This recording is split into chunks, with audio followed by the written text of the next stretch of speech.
Welcome. Today I've got a fun little project here. Got a small block of aluminium similar to this one clamped in a vise. Now I've got this mist cooler which I want to mount to my table. And my idea is to have a riser bolted to the T-slot that can be moved in any position, both sides of the T-slots. And that will keep it rigid and adjustable in the same sense. And I'm going to key it to the T-slot so that it won't twist. Oopsie. Because the tube coming out of the side of the cooler is quite stiff, so I don't want it to add the rotational force to it. Now I'm not going to drill anything into my table. That's why I'm using the T-slots. So I hope you enjoy. Fairly easy one for a change.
Using 1 to 3 blocks works well for clamping a outside shape like this if you haven't got any parallels.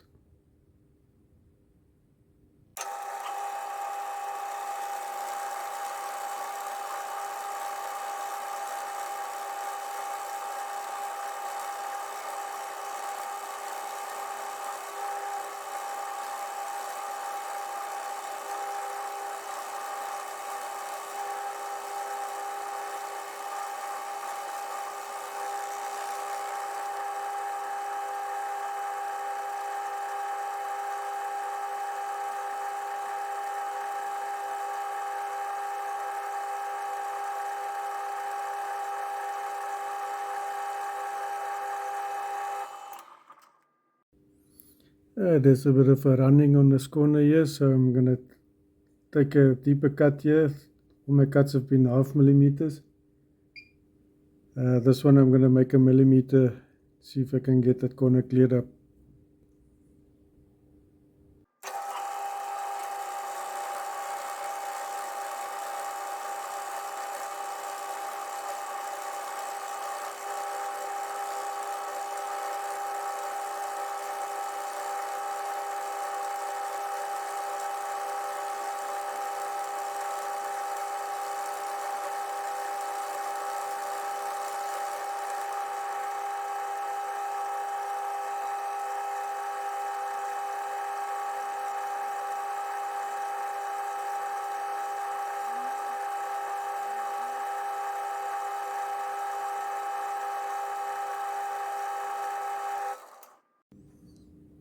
Okay, it didn't clean up, so I guess I'll take another 2 millimeters off there.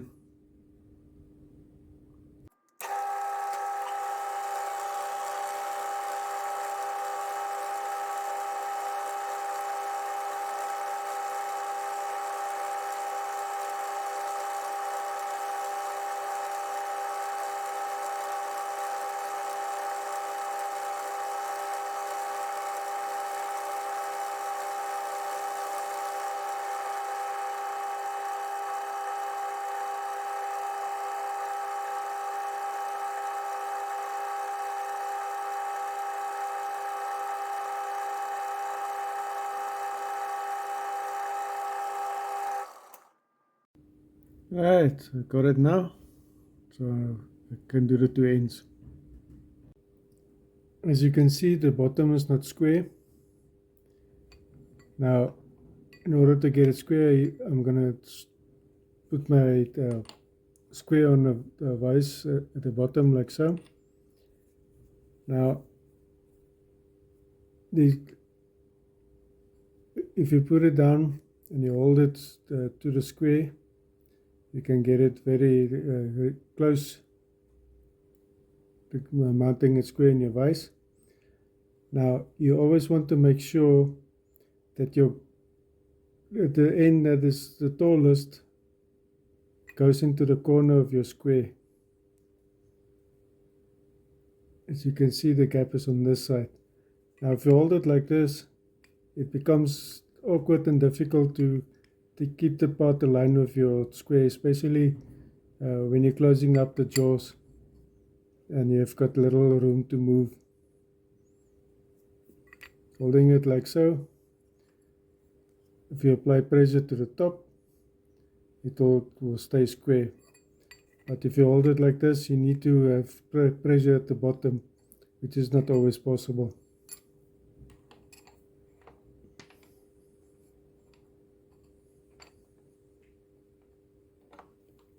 And you can also see if there's a gap in the top if there's alignment issue.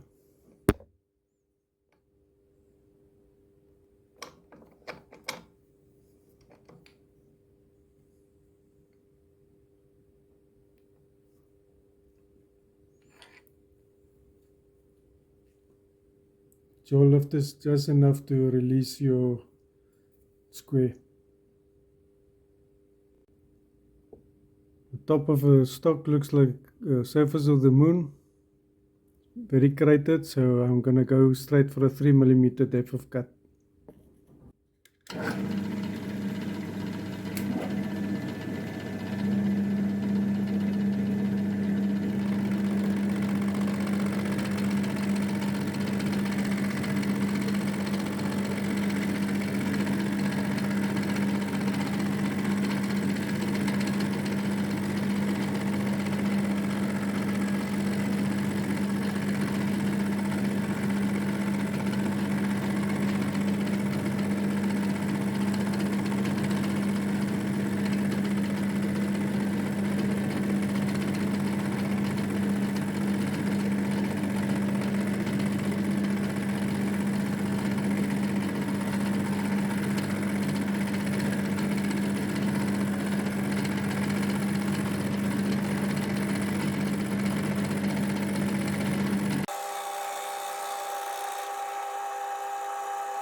Right, what I've done here is I've set up to do a bit of corner running. We're just playing around with it because the,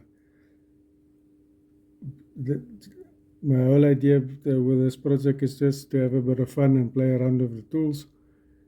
And corner running will be a nice a practice run on a non-critical part like this.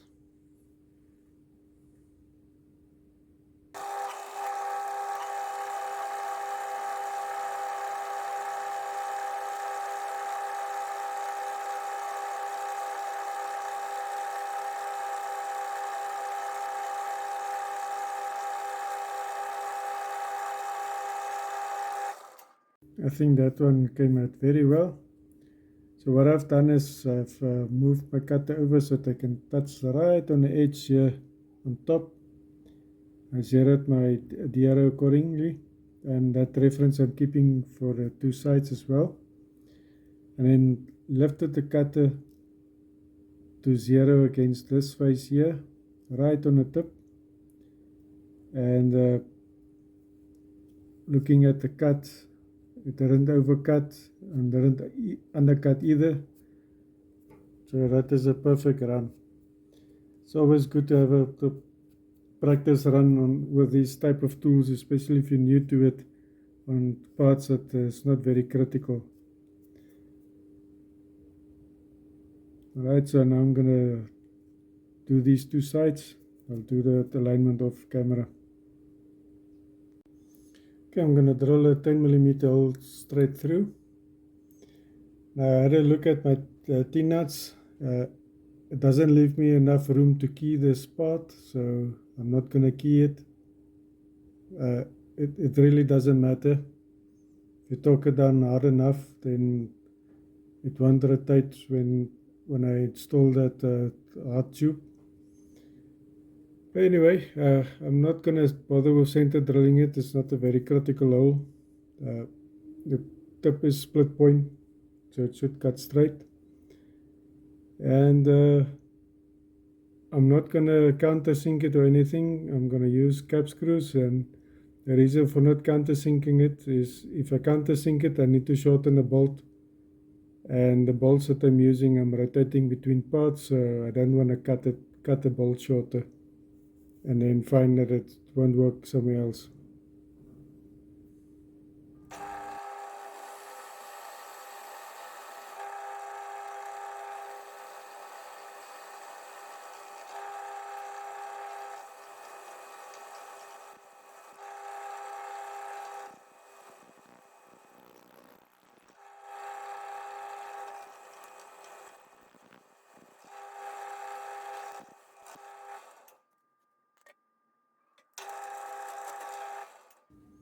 Okay, I've got my block mounted on top of my jaws again. Now I'm going to do the corner rounds on the remaining edges on the long sides. Now I don't need to faff around with setting up or finding the position of the corner for each side that I'm cutting. So what I'm doing here is I'm cutting the face and turn the block around, turn it 180, and then cut the other face, and it will come out exactly the same because your reference between the fixed jaw and the end mill will stay the same. And after that, I'll just flip the block over 180 and do the other side. So I'm only going to show this one side and then do the rest off camera and then bring you back.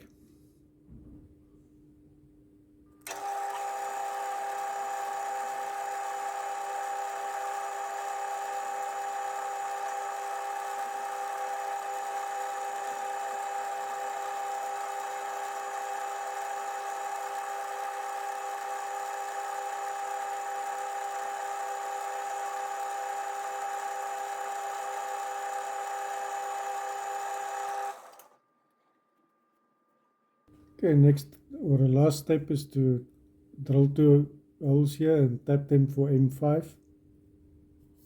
Now the measurements are quite wonky on that part because the two hole sizes are not exactly the same.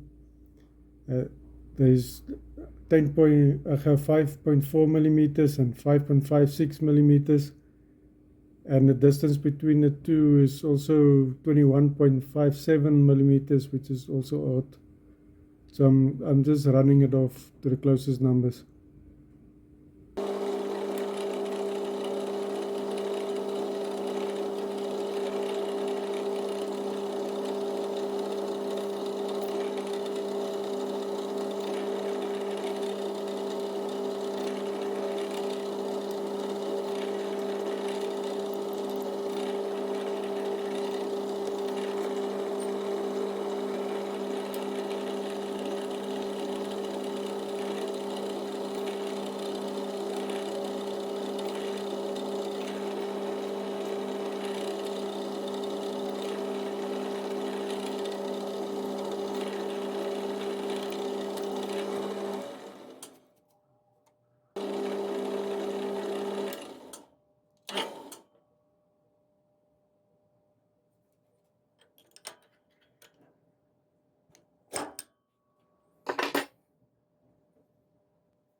I've wrapped up the block against 320 grit sandpaper.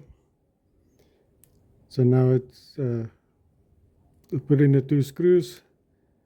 I just want to line up the two parts reasonably well because of the clearance on the bolts.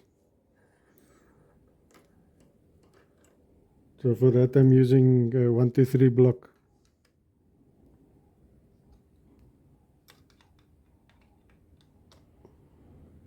Now if I was going to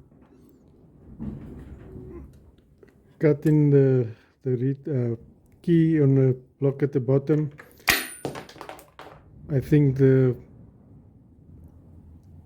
bend on this pipe would have been too pronounced, and it would have stopped the coolant from going through. Now the use of it is simple. Just a T-slot, a T-nut, and a bolt on top. I think I need a washer. The bolt is a bit long. Okay, let's try that again.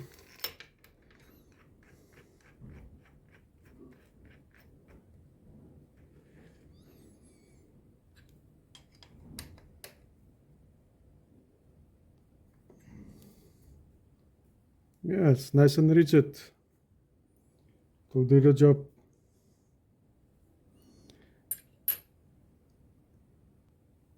And the arrows goes here on the side.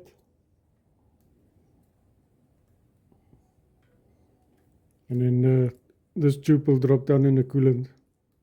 What I like about it's got a little filter on it. It will stop any grit from going into the mechanism.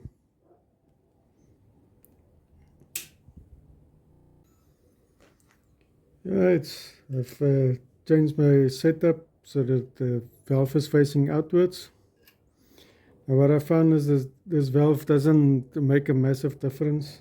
I would have preferred that if this valve was able to cut off the airflow completely and give you more control of your air. But it's basically just a fine adjust, but very minimal. Now I had to play around with the distance of the nozzle here in the front in order to get it to to pull in coolant at the lowest pressure possible, because this thing is very thirsty when it comes to air and also noisy. So I'll give you a demonstration. And my compressor's valve is making all kinds of noises when it's running at low pressure.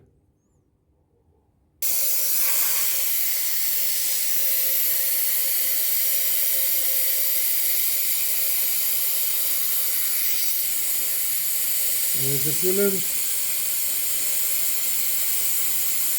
Once you see the coolant start coming out, and you can back down on the set screw here, and it will keep on giving a fine mist.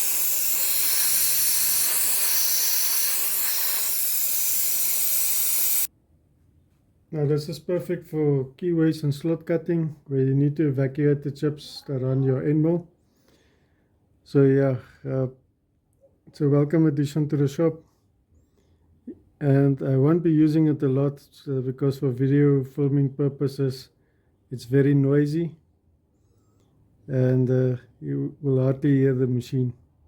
Plus the compressor will also interfere every now and then.